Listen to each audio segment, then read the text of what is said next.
오늘 함께 읽을 이 본문은 지난주에 함께 나누었던 그 본문에 이미 들어있는 말씀입니다.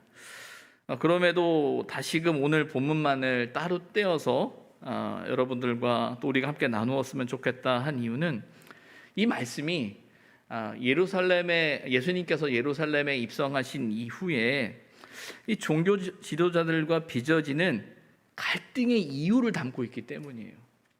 그 갈등의 가장 큰 핵심이 무엇인가라고 했을 때 어찌 보면 오늘 본문이 그 갈등을 이야기하고 있고요. 그리고 그 갈등을 이렇게 우리가 들여다보면서 또 우리 안에 빚어지는 그 갈등이라는 것을 생각하게 되죠. 그리고 그 갈등이 해결되기 위해 어떻게 해야 되는가라는 것을 우리가 말씀 속에서 생각하게 됩니다. 본문을 보게 되면 가장 큰 핵심은 그들이 하나님을 깨닫지 못하는 겁니다. 하나님을 알지 못하는 거예요. 근데 아이러니한 건 예수님을 향해서 당신이 무슨 권위로 그런 일을 합니까? 라고 질문하고 있는 대제사장들과 백성의 장로들, 또 바리새인들, 서기관들, 그들은 누구보다도 하나님의 말씀을 잘 아는 사람들이고 그 지식적으로나 부족함이 없는 사람들이란 말이에요.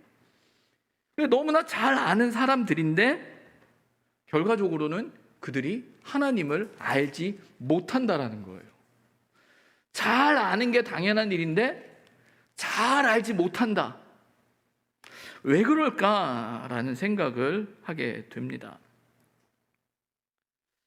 결국 그들 안에 율법이 있고 말씀이 있지만, 말씀을 알지만 뭔가 깨어지지 않는 어떤 그 한계가 그들에게 존재하는 것은 아닌가라는 생각을 해보게 되죠.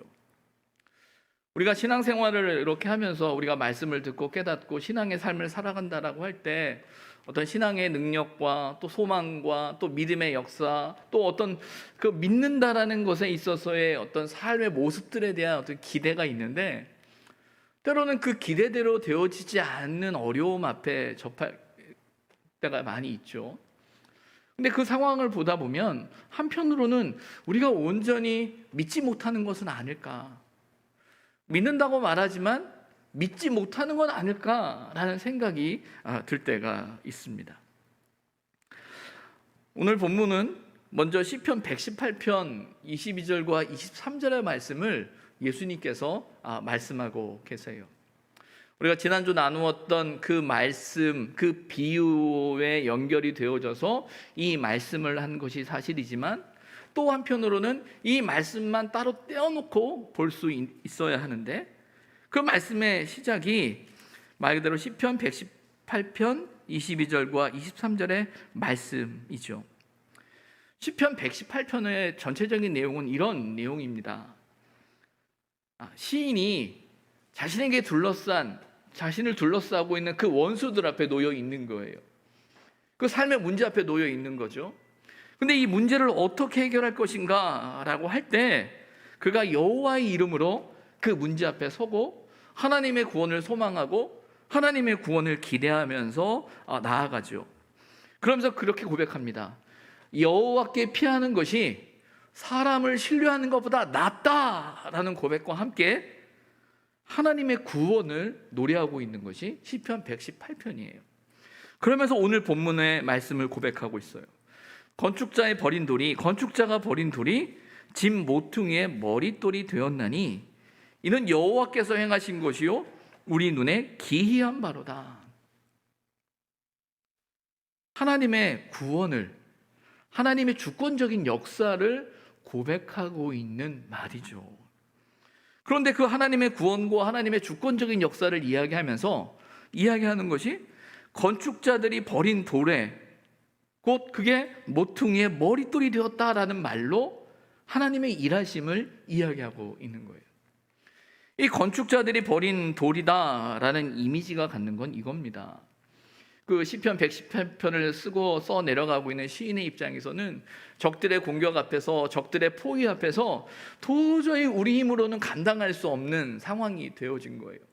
졌다, 이대로 우리는 망할 수밖에 없다 라는 그 상황 앞에 그 현실 앞에 놓여져 있을 때 어디선가 우리가 상상할 수 없었던, 우리가 전혀 기대하지 못했던, 도저히 우리 힘으로는 상상도 하지 못했던 하나님의 놀라운 구원의 역사를 경험하면서 버려졌다라고 생각하는, 무의미하다고 생각하는, 불가능하다고 생각하는 그 일을 하나님이 하셨다라고 하면서 고백하는 게 본문의 말씀이죠.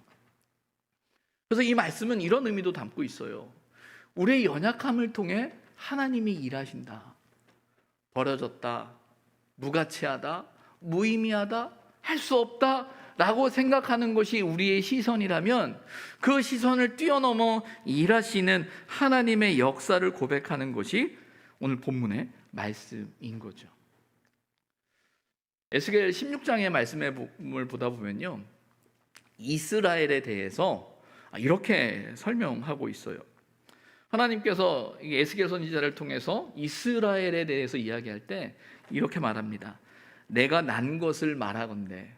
그러니까 이스라엘의 탄생에 대해서 이야기하면서 내가 난 것을, 내가 너희가 태어난 걸 안다라고 하나님이 말씀하시면서 뭐라고 이야기하냐면 아무도 돌보지 않는, 아무도 불쌍히 여기지 않는 존재였다라고 말씀을 하고 계세요. 그런데 아무도 돌보지 않는 이라는 이 의미 속에서 성경은 뭐라고 표현하고 있냐면 이렇게 표현하고 있어요. 생명이 태어났는데 아무도 탯줄을 끊어주지 않아요. 그리고 생명이 태어났는데 아무도 그를 씻기지 않아요. 새로운 생명이 태어났는데 아무도 그를 강보에 쌓아놓지 않는다라는 거예요. 어떤 상황이겠어요? 성경에 뭐라고 나와 있냐면 이렇게 말해요. 내가 나던 날에 내 몸이 천하게 여겨져 내가 들에 버려졌느니라.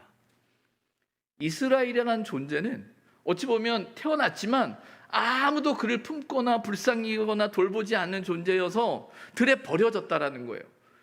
그 존재는 살 수 있는 존재인가요? 생명에 대한 기대를 갖고 있는 건가요? 태어났지만 생명을 가지고 있지만 생명이 없는 거예요. 곧 그 생명이 끊어질 수밖에 없는 존재다라고 말하면서 에스겔 16장의 말씀을 시작하는데, 중요한 건 그 존재를 하나님께서 보시고 그에게 옷을 입히시고 그에게 언약을 맺으시고 그를 하나님께 속한 존재로 만드셨다. 그러면서 뭐라고 이야기하냐면 이스라엘이 왕후의 지위까지 오르게 하셨다.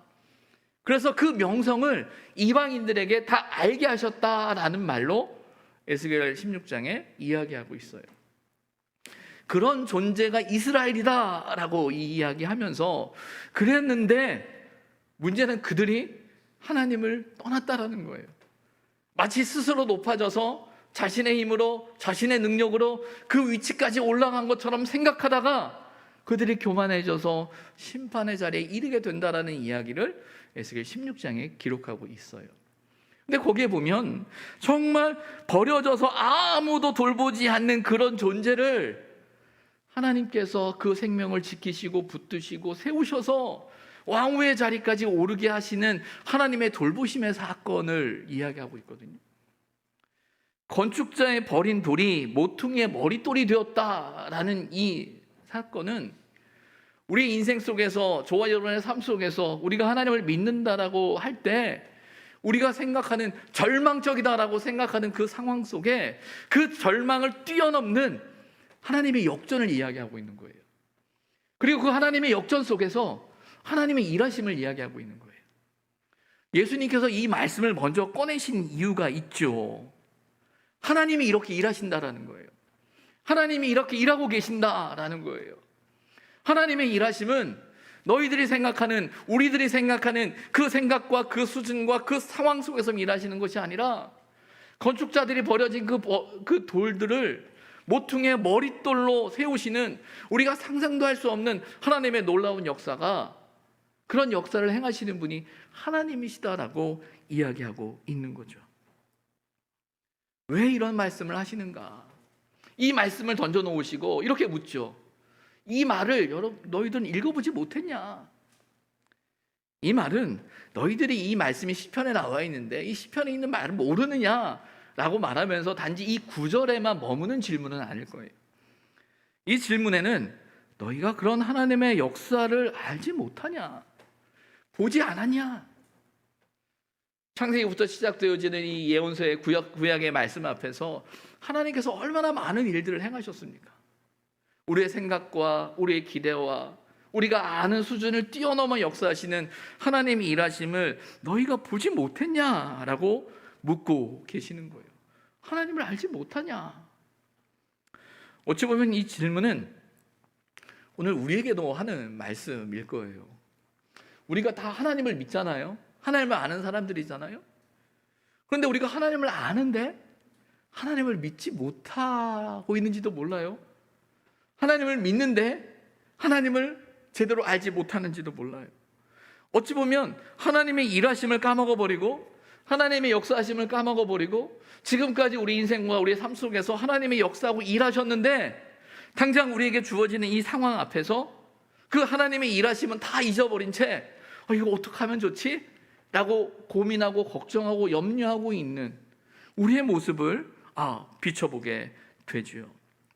근데 중요한 건 읽어본 일이 없느냐라는 이 질문엔 이런 뜻이 숨겨져 있는 거예요. 너희들이 뭔가를 놓치고 있다라는 거예요. 우리가 뭔가를 놓치고 있다라는 거예요. 하나님을 믿는다고 하나님을 안다고 율법을 안다라고 말하고 있는데 너희들이 뭘 놓치고 있다라고 말하고 있는 거죠. 무엇을 놓치고 있는가?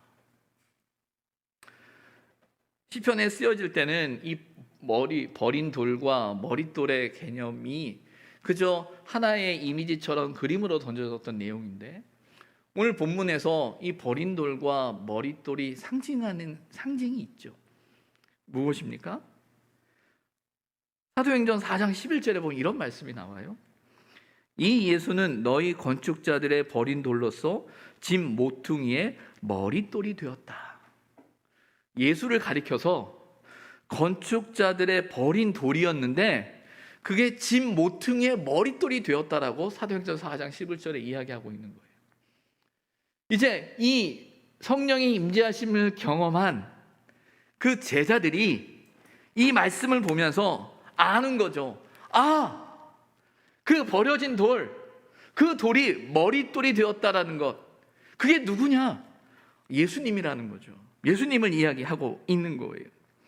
하나님께서 버려진 돌이 머릿돌이 되게 하셨는데 그 상징이 누구냐면 바로 예수 그리스도이시다라고 말씀하고 있는 거예요. 그러면서 우리가 본문 이 43절을 읽다 보면 그들이 하나님의 나라를 빼앗기게 된다라는 이야기를 하잖아요. 왜 그 대제사장들과 장로들, 바리새인들 누구보다도 하나님의 말씀을 잘 안다고 하는 사람들이 그들에게 하나님의 나라가 빼앗기고 그 나라의 열매 맺는 백성이 그걸 받게 될 것이다라고 말씀하실 때 그러면 그들이 하나님의 나라를 빼앗기는 이유가 무엇일까? 그들이 하나님의 나라를 얻지 못하는 이유가 무엇일까? 머릿돌이신 예수를 알지 못하는 거죠. 하나님을 아는데 예수를 알지 못하는 거예요. 예수를 알지 못한다라고 하는 건 하나님의 일하심에 대한 하나님의 역사심에 대한 그 역사를 깨닫지 못하고 있다라는 거예요. 요즘 이 새벽 기도와 밤 기도의 시간에 계속 읽어 내려가는 게 예언서의 말씀이에요. 여러분 보셔서 아시겠지만 예언서의 말씀의 가장 큰 핵심은 이스라엘의 심판 전후에 대한 이야기예요. 그래서 사실은 거의 똑같은 내용만 말해요. 이스라엘이 죄를 범했고 그 죄 때문에 심판을 행한다 라는 이야기를 계속해요. 여러 선지자들 통해서 이야기를 해요. 이사야 선지자, 에스겔 선지자, 예레미야 선지자, 다니엘이나 다른 12 선지자들 통해서까지 똑같은 이야기를 계속하고 있어요. 아마 듣는 여러분들도 고민될 거고 전하는 저와 목사님들도 사실은 고민이 돼요. 아니 맨날 똑같은 이야기만 하고 있으니 이걸 어떻게 전해야 되나. 그런데 그 말씀을 계속 전하면서 다시 마태복음을 이렇게 보다 보면 어느 순간 이 마태복음이 마치 예언서의 말씀처럼 들려지는 거죠.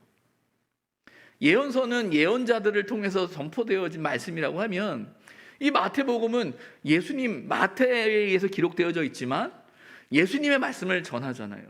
특별히 이제 예루살렘에 입성하고 나서 예수님께서 하시는 말씀들을 이렇게 들어보면 마치 예언서에서 예언자들이 심판을 앞둔 이스라엘을 향해, 하나님을 알지 못하는 그들을 향해 하나님 예언자들이 하는 말씀처럼 예수님께서 그 말씀을 하고 있다라는 거예요.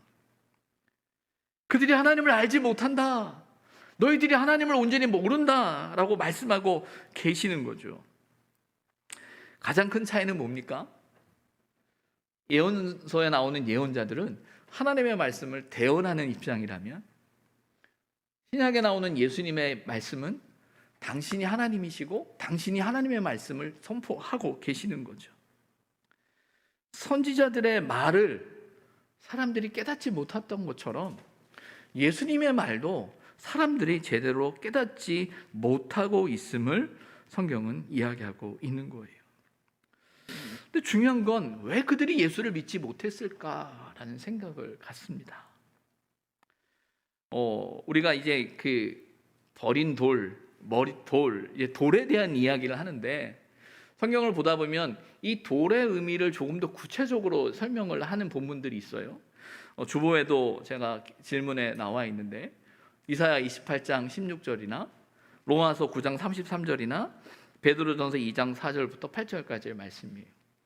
여러분들, 제가 이제 주보에 설교를 위해서 이제 질문들을 이렇게 쭉 이제 만들어 놓고 함께 나누는 건, 사실은 우리가 소그룹 모임을 한 달에 한 번밖에 안 하지만 그 모임 속에서 말씀을 인도하시는 우리 소그룹 목자들이나 또 소그룹 원들이나 또 말씀을 좀 더 한 번 더 이렇게 생각해 보시고 방향을 같이 좀 놓치지 말았으면 좋겠다라는 기대 때문에 이렇게 쭉 써 내려가고 있는데, 잘 활용하시면 좋겠어요.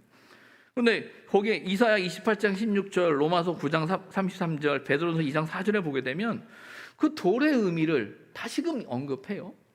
근데 그 돌에 대한 의미를 언급하면서 뭐라고 이야기하냐면 견고한 기초돌이다라고 이야기하기도 하지만, 또 한편으로는 사도 바울은 걸림돌, 거치는 바위라고 이야기를 하고 있어요. 그래서 베드로전서 2장 4절부터 8절의 말씀을 보게 되면 뭐라고 이야기하고 있냐면, 특별히 2장 7절에 이렇게 말합니다. 믿는 너희에게는 보배이나 믿지 아니하는 자에게는 건축자들이 버린 그 돌이 모퉁이의 머릿돌이 되고, 또한 부딪히는 돌과 걸려 넘어지게 하는 바위가 되었다 하였느니라 라고 되어져 있어요. 버린 돌이 모퉁이 돌이 되었다라는 것이 상징하는 것이 예수 그리스도이신데, 그 예수 그리스도가 그 돌이라고 표현되어져 있는 것이 기초돌이고 머릿돌이고 라는 표현과 산돌이다라는 표현과 함께 걸림돌, 거치는 바위라는 말로 이야기하고 있다는 거예요.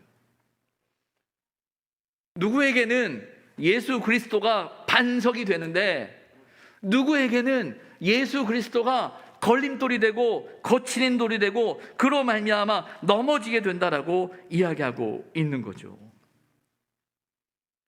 오늘 본문에서는 종교 지도자들이 그 예수님이 걸림돌이 되고 있는 거예요. 계속 예수님께 걸리고 있는 거예요. 부딪히고 있는 거예요.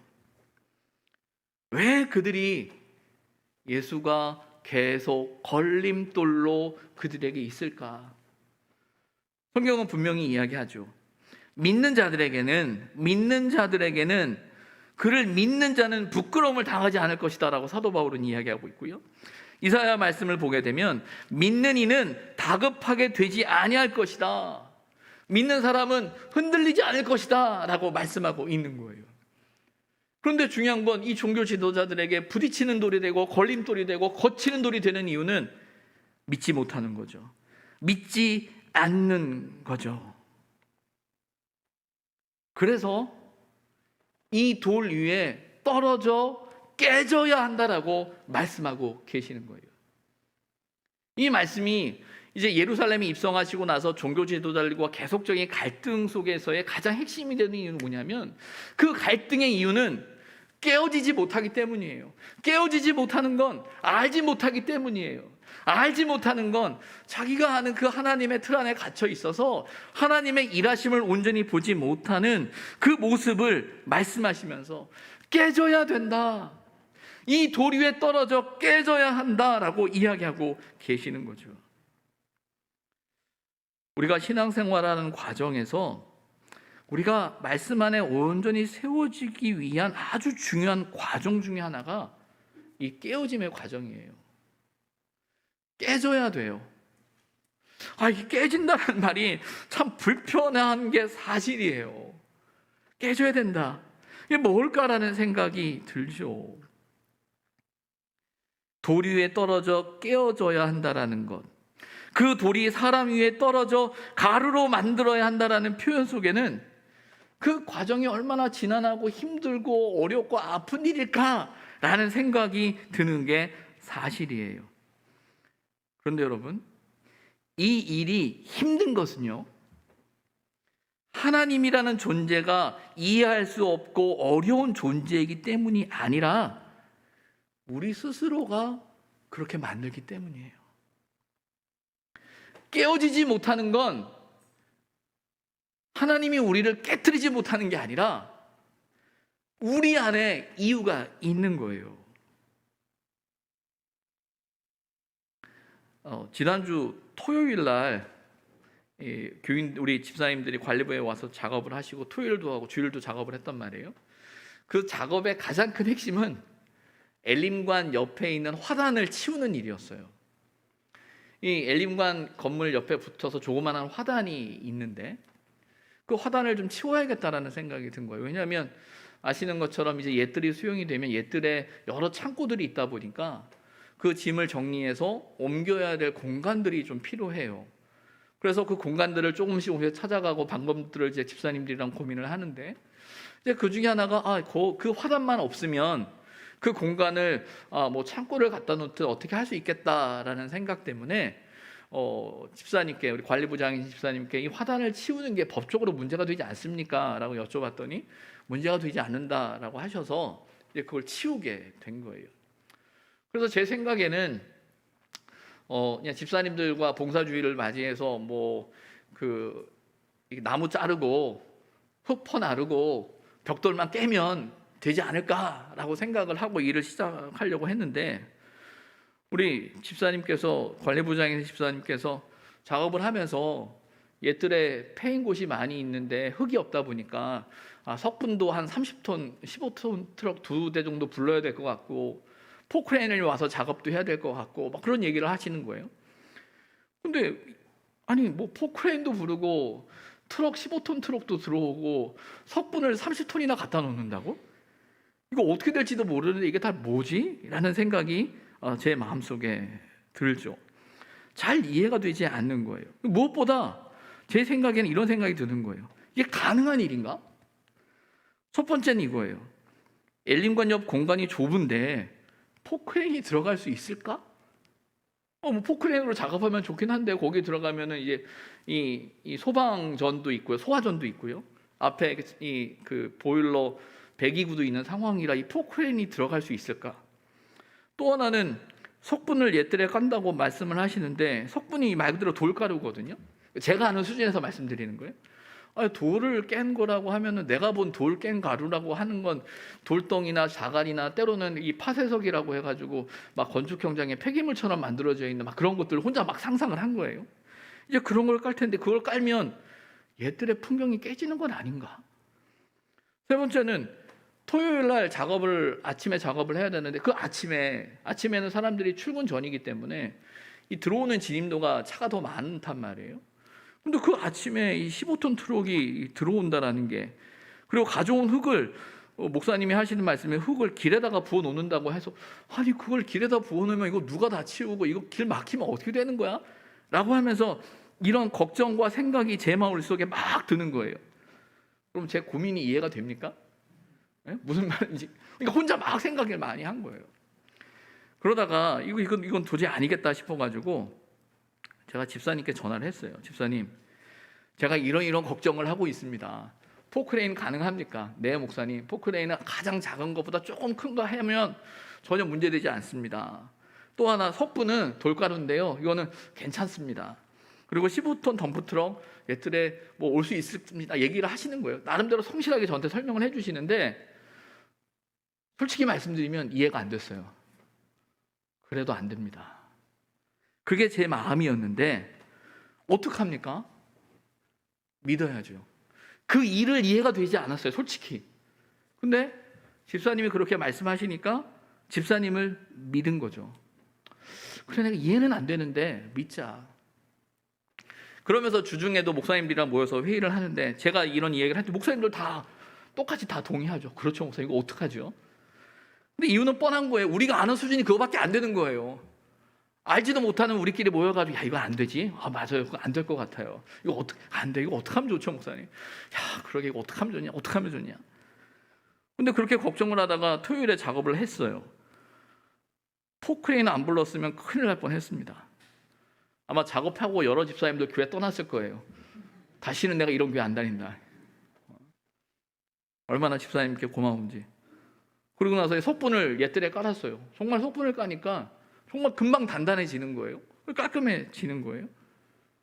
포크레인 15톤, 아니 그 덤프트럭 15톤 트럭 들어오기 못 들어온다고 생각했는데 잘 들어와서 다 작업이 끝난 거예요. 그리고 나서 제가 걱정했던 걸 돌아봤죠. 내가 왜 걱정했지? 왜 걱정했지? 제가 왜 걱정했을까요?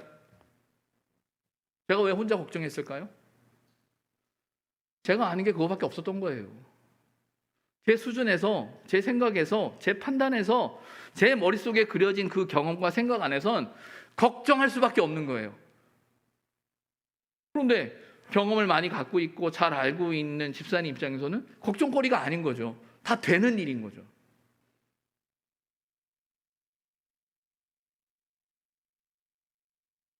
하나님을 믿지 못하는, 깨어지지 못하는 가장 큰 이유는 뭐냐면요, 내가 알고 있는, 내가 가지고 있는, 내가 경험하고 있는 그 틀 안에서 생각하고 그 틀 안에서 이해되어지는 일만 내가 믿는다라고 생각하기 때문이에요. 여러분, 만약에 제가 알고 있는 경험 안에서 집사님하고 계속 얘기했으면 집사님이 열받았을 거예요. 목사이기 때문에 말은 못해도 알지도 못하면서 목사님 왜 그러냐고 아마 속으로 그러지 않으셨을까 생각이 들어요. 근데 믿어야죠. 아, 집사님이 더 잘 아시겠지. 제가 그 일이 이해가 되지 않아도 믿기 때문에 되는 거예요. 여러분, 우리가 하나님을 믿는다라는 거 이야기할 때 우리는 종종 이런 생각을 가져요. 내가 이해돼야 믿을 수 있다라고 말합니다. 내가 이해되지 않으면 믿지 못한다라고 말하는 분들이 있어요. 충분히 이해가 돼요. 왜? 그 이해되지 않음에서 이해됨을 통해 그의 확신과 신념이 더 강해져서 어떤 행동을 만들어낼 수 있어요. 그런데 우리가 하나님을 이해한다라는 말 자체가 말이 안 되는 말이에요. 우리의 머리로, 우리의 생각으로, 우리의 경험으로, 우리의 기대로, 우리의 방법으로 하나님을 이해할 수 있고 하나님을 담아낼 수 있고 하나님을 품을 수 있다면 그분은 하나님이 아닙니다. 그분은 하나님일 수 없어요. 그런데 하나님은 우리가 생각하는 것, 우리가 기대하는 것, 우리가 계획하는 것, 우리 안에 가지고 있는 그 생각 뛰어넘어서 역사하시는 분이 하나님인 거죠. 근데 여기서 오늘 본문에 나오는 이 산헤드린 공회 회원들, 대제사장들과 장로들은요, 철저히 예수님을 바라보면서 어떻게 접근하는 거냐면 자신들이 생각하는 것으로 접근하는 거예요. 자신들이 아는 것으로 접근하는 거예요. 자신이 아는 하나님으로 접근하는 거예요. 자신이 아는, 경험하는, 자신이 아는 율법으로 이야기하고 있는 거예요. 예수님은 이 모든 일을, 하나님은 이 모든 일을 다 하시는 분인데 자기의 생각하는 것, 자기가 이해하는 것, 자기가 기대하는 것, 그것만 가지고 나를 이해시켜라, 나한테 설명해봐라, 내가 이해될 수 있게 말해라라고 아무리 이해하고 그를 이해시킨들 하나님을 알 수 있을까요? 그 상황에서 하나님을 믿을 때 이해가 아니라 믿을 때 하나님의 역사가 일어난다라는 거예요.